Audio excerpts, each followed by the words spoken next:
All right, I hope everybody out there has been finding lots of treasure and relics.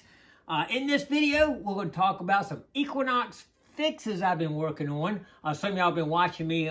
Every week I try to come up with something different showing where we're at.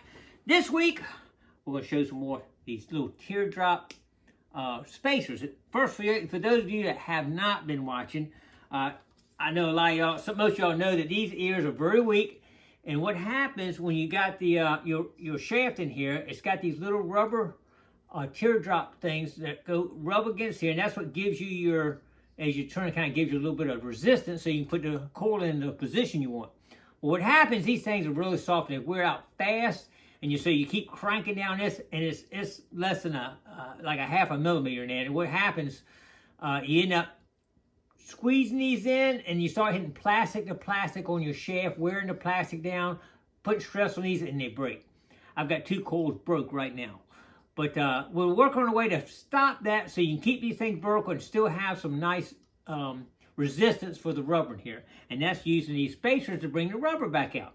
So anyway, that's where we're at with that. I'm going to show you. I've been working with a guy, James. Thanks a lot for all the help, James. He's been working really good. And we're going to talk about actually fixing those ears too. And that's in just a minute. We're going to go over some of that. James came up with some great ideas on that too. I'm going to show you that. All right. First I'm going to show you, James has actually made me 701 millimeter of these right here. And I got about 280.5 millimeters. They're really thin. And that is a good one to use right there, just to get that rubber out just a little bit once it wears down a little bit. And mine wore out in like a month and a half. I had to put some spacer just to keep it going, or either get new rubbers to go in it. You can buy these right here if you can find them. Yeah, I think they're like $10 for a set of them, or a couple of them or something. But then you got to wait to get them and all. So you want to keep going, you can't stop. But what I do, if I'm going to give some more. I gave some away on week before last. I'm going to give some more of these away. It's got 2 1 millimeter and 2.5. So anybody interested in this video, I'm going to give them away. So if you're interested, let me know. I'll also put a link down in my video description if you want to buy some. Just this right here. Have a sample right there for a few bucks. And you can actually test it out yourself and see what you think. But before we get going on that, let's show a couple things here. These do work really well. Now, I've tried them with mine, it did work. Now, I got another subscriber, Ron. And Ron, if you're listening, send me your telephone number to gigmaster2718@gmail.com, because I got a couple questions for you. Here, let me get my glasses so I can see here. But Ron actually sent this right here. Check these out here. These are spacers here. If you look at them, the red ones, the one on the bottom is 0.2. That's a point. It's like a piece of, thin as a piece of paper almost right there. And the upper ones are 0.8. The gray ones are 0.3 and 0.9. That's a 0.3 millimeter. If y'all see me flipping up, it's really, really light. 0.9. And the white ones are 0.4 and 1.0. Look at that. That is super cool right there. He was saying that you could, saw the Equinox spacer updates, wanted to give you some printed and flexible material. This looks like maybe some type of plastic, with these others I think are carbon fiber. That come to various sizes, mix and match to get the right fit. So he's saying what you do, if it's not quite time, you just like a 0.2 and stick it behind the rubber and get out a little further. Good idea, I like it, Ron. Hope they help. If you need some in wider sizes, let me know. So Ron's working with me, trying to come up with some ideas too. So we haven't got the perfect solution yet, but so far these little ones that James is making, I think will work. But these might give you a little flexibility to go in a little bit higher. So I haven't even opened them yet and tested those yet. So we'll check on that. And I want to get with Ron and find out what they're made of and all. So we're looking into that too. And another one of my subscribers, his name's Marty down in Florida. He says, here you go, buddy. Try these out. You're going to have to add more plastic shims to make it fit. Glue onto it. What these are, check these out right there. They're made from his tennis shoe. He said, I can't wear my tennis shoes out. I'm going to cut some out of the rubber on my tennis shoe.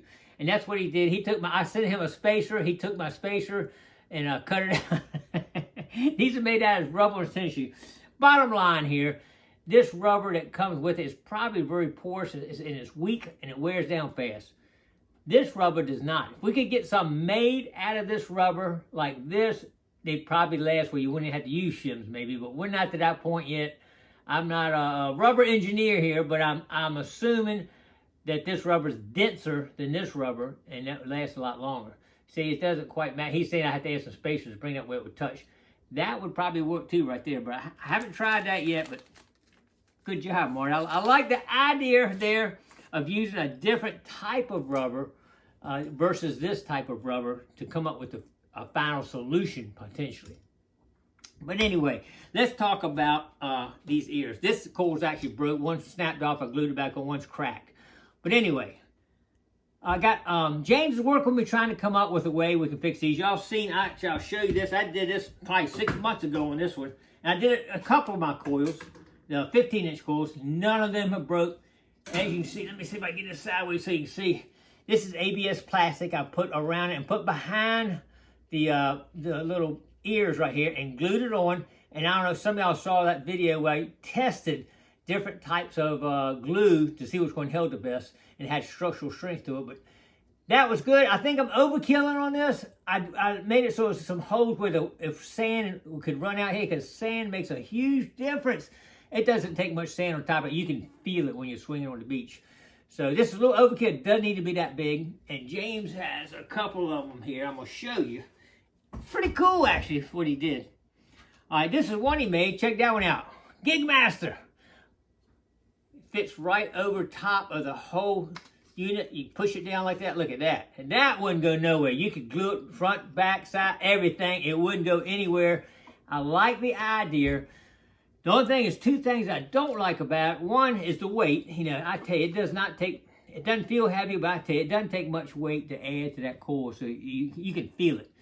The second thing is, unfortunately, it would probably catch, you know, once your shaft's in here, it would catch some dirt and sand up inside that little cubby hole, and you'd feel it. You could feel that sand, and it would get it. You almost have to take the shaft off to clean it out. He could probably design it where he could do that, but we're going to go over a couple more things here. That's pretty cool, though, isn't it? I like that. I like that, James. That's pretty cool. So then I was telling him about the side pieces I made. So he said, well, why maybe I just print off the side piece. I think that he had some other designs. And sure enough, that would 100% work. Look at this. He's got that one that fits right on it perfect. That would work. But I think that's still overkill. And one thing I said I wouldn't like, because it would collect sand in between that. And he said, well, let me put some drain holes in it. So he made one here. It's got little drain holes in it. Look at that. That would work too. And that's pretty much, there's another one I got in the garage on a 15-inch. I made one just like that and cut drain holes in it. That's about 6 months ago. And this never had it break either. That would work.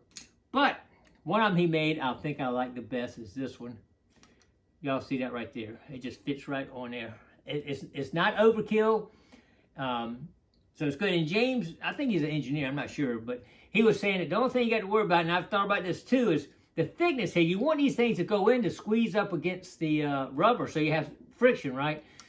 So I'm talking back and forth to him. He's going to try, there's a couple gaps in here. He's going to try to fill them in and see if he can match the curvature on the coil here where it would glue 100% around. And possibly, I think this is 1/8 inch, probably go maybe 1/16 or maybe a little bit over 1/16, and that way it's not quite overkill. I think that's gonna be my solution right there. As soon as he makes these, I'm gonna fix my two with that right there and see how they do. As far as gluing these on, if y'all saw my destructive test I did with that right there, where I did different type of and put pressure, see how much pressure it took to break it. I did a whole test, see which one held the best. The one that held the best was this one right here. This is let's see what we got here. These two is a two-part epoxy right here, Gorilla Glue. Two-part, not the Gorilla Glue where it was one shot. That one didn't do very good, but the two-part one did pretty good right there. And the Crazy Glue and baking soda was, I think it was number 2 if I remember right. That was really good too. So you could use either one, I think, to glue them on. That's why I was thinking it had 2 little gaps. He was going to fill it in. If you use Crazy Glue, you wouldn't want it running through there and all. So he's going to fix it. So when you glue it on there, put it on there, just drop a little baking soda. I have a video doing it if I come up with that. But anyway, you could do that and just build it up in the base in here a little bit there. And I don't think we'd ever have to worry about it again. You know, the issue is, you know, you break one of these coils, you're out there detecting, you spend all your time, you're finally out there detecting, and and your coil breaks. If you don't have a backup machine, you're out of luck. I always keep at least one backup, maybe two.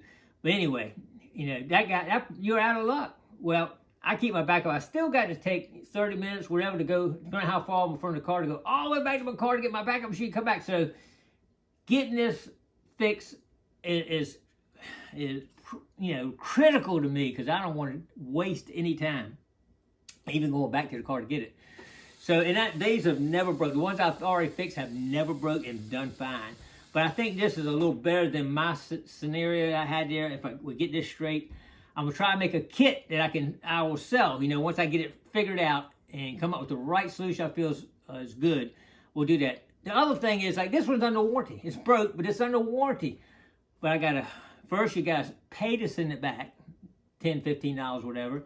Then you gotta be out of work, depending on if they got them in stock, or you got out for a week or to a month, you know, getting it. So then, if you only have one, there you go again. And if I got two, I'm out of my backup then, so I don't like that either. So anyway, I'd rather fix it. So if I get one back and break it the next week, I gotta send it back again. I want to fix it permanently, so I don't have to keep sending it back and forth. So that's my story. I'm sticking to it. That's what my goal I'm going to is to permanently fix it, so I don't have to worry about it. With these and having the shims in there, I'll be done. So y'all kind of see where I'm at with that. I got lots of options here I'm working with. But like I said, we'll give these away at the end of the show. If you're interested in them, I'll have a link down in the comment section. All right, that's it on the shims and the updates on the fixing some Equinox issues there. Let's talk about returns this week. I had 2 returns this week. I found 2 14-karat white gold rings 2 days in a row this week. And one of them was right there and was able to return it to them right there. The other one, they had just texted me the information. And I actually went down and found it, called them up. I found your ring. I got to mail that one back. So I have a videos on all of them. I just put that one in the mail this morning. So that will be getting back to them. So it'll be 3 weeks before I get that video out there. I think I told y'all Silvertown. I met with Brian from Silvertown, and we got lots of goodies to be giving away. I'll try to get that video out before next Tuesday anyway. We'll try to get that one out so we can start the process of giving some stuff away on that. 5 ounce of silver. Wait till you see it. It's awesome. I got another mystery beach that I found. Got that video coming up this week. And another video, we took Gene back to the original mystery beach, and he hit 2 nice gold rings. Me and John Boy didn't get any gold, but Gene hit 2 gold rings, so that video will be coming out this week also. All right, well, let's go ahead and go and do a giveaway. What do you think? What do you think we should have in the comments? So you got to put a word in there so I can search for that word. Just put washers. Just call them washers. Teardrop washers, I guess you want to call them. Just put washer in the video. The secret word this week is washer. If you put washer down inside the video, next week when I search for them, I will look for washer in your comment, and that way you'll get a chance to win these. I'm going to give away 4 of them. I'll give away 4 of them next week. Let y'all go and try them out, see what you think. I think the first one you need to do is 0.5. If it fits, and you can slide it in there. It's firm, but not stretching the ears out, but it's nice and firm. Tighten it just a little bit, and that way you already got a little bit of resistance to start with before you try to crank it down and hit the plastic. I think that's going to work right there. All right. Okay. Let's see. I think that's going to cover everything for today. I think I showed y'all that. Like I said, I got a 15-inch coil I could show you. I think I showed it last week, actually, where I had put a bigger one. It was kind of like this one, and it works fine. You just got to get something in there to get that thing some strength. The plastic on these things are just, I don't know what they're made of, but they're just weak. Anyway, we're going to get a permanent fix on that. All right, I think that's going to cover everything we want to talk about today. Appreciate everybody coming along. Don't forget to click like, comment below, share, subscribe to the Gigmaster, and put, what do you put at the bottom? Washer in the comments to win these right here next week. 4 of them. All right, appreciate everybody coming along. I'll see you on the next adventure.